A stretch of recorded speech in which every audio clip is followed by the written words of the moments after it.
Good evening. One of the things I was thinking about as my wife and I were preparing for this is two songs popped in my head. The first time we came to St. Andrew's Catholic Church, we were actually laying down our burdens down by the riverside. And as we were getting tired from our journey, we happened to stop off in a church we passed along the way. Deacon Tom met us outside, and Deacon Tom said, "Hello, who are you? How are you doing? Are you Catholic? Have you ever been to this church before?" So I explained to him a little bit. We are Catholic. We actually were attending St. Anne's at the time. I grew up in St. Joseph's Catholic Church in Marietta. And I said, "Yes, we're excited. We're here." And he said, "Come on in for a service." So we came in for a service. I think Father Dan was speaking at that particular service.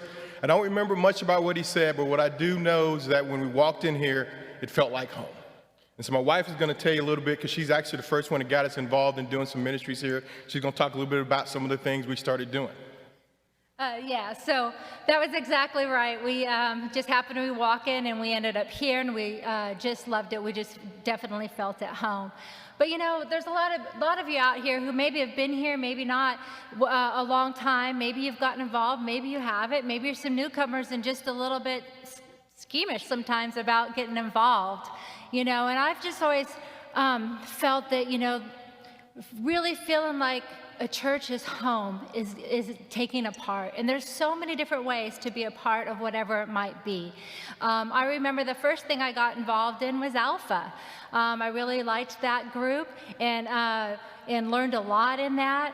And the thing that's nice when you get involved in a small group like that is you actually are around people for several weeks. You know, usually there's some sort of meal or treat, you know, beforehand. Wild Goose was another one that I really loved, and I hope you all can try that if we ever get it again. But it gives you an opportunity just to casually get to meet people, and you're with these people for, you know, 6-8 weeks, whatever it might be, and you get to make friendships that maybe otherwise you won't. You know, people who go to different masses, things like that. And then, you know, there's also some other fun things to do, too. One of the things that I really enjoyed was being a part of the Women's Guild. It was so nice to be a part with just other ladies and just have a time of fellowship. And, you know, COVID hit, and so a lot of people just were kind of lost and didn't have much to do. So one of the great things that came along was, you know, our wonderful chef, if you haven't experienced him, we actually had an opportunity to deliver homemade bread to people, you know. So I volunteered for that, and we got to take home the bread to many of our seniors who were home, and you know, we're isolated a bit. So that was wonderful. There's so many different ways to be involved and to be a part and really feel like a part and like a family, like we're supposed to be. So one of the things that after my wife started getting involved, I decided I was going to start some things myself. We attended our first fish fry, and I remember Chuck Langoo looking at me and asking me if I was a knight. And I was a knight at St. Anne's, and he said, "Why don't you continue in this process?" So A.J. Cervantes told me that he would make me a flan if I became a knight here at St. Andrew's. And so he did that, and so here I am today. And so here I am today as a knight. Father Dan, after a little while, looked at me and said, "Have you ever thought about pastoral council?" And so now I'm the head of the pastoral council. We have greeters that as COVID hit, we had to change some of the things we were doing to bring people back in church, and now we have greeters. I'm part of the greeter ministry. Also, one of the things my wife didn't mention, we're also part of the Eucharistic ministry. So there are so many different ways to get involved, so many different ways to make sure you are actually a part of your actual home, because this place is our home. One of the things I was thinking about is that I actually had a sad occasion this morning. I had to attend a funeral of one of my co-workers' daughters who actually died in the plane crash that happened at Peachtree DeKalb Airport. And one of the things that young lady's life demonstrated was a life of service. She found ways to get involved even at 13 years old. And one of the things people constantly said about her was that she was serving, however she could serve. Whether she was tutoring kids, whether she was doing something at the church, but she was constantly serving. So that made me think about the fact that as adults and as children, we all have opportunities here to serve as well. There is nothing that we cannot do. We just have to take the time and make the effort to do that. Time is one of those things that we have and that we can give and we can provide. I enjoy serving. I enjoy being part of the community. And so however you can, serve, serve. One of the things that came up from her funeral this morning was she said, you don't know until you try. And you don't know where you fit until you try. So there are many different opportunities for us to try. So please try something new, something you've never done before. We have managed through our serving opportunities to make some wonderful friends. I think about the friends I have that when you have birthdays, we go over and we have pie. When there are sad occasions, we have pie. You know, there are different things like that. And as my wife said, it's food.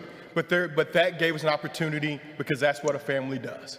A family keeps you together, holds you together, and lifts you up. So please find in your heart to find some way to serve. Lots of opportunities we have. Please pick one, try it. If you don't like it, try another one.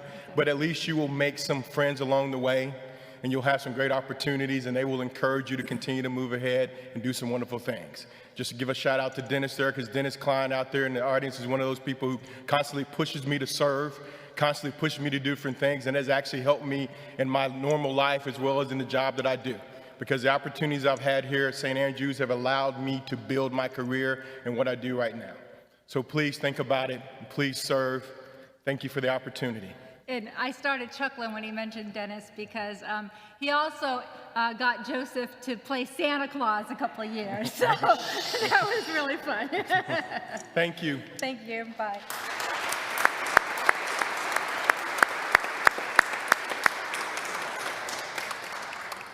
Hey, Carlyne, were we supposed to tell that last part?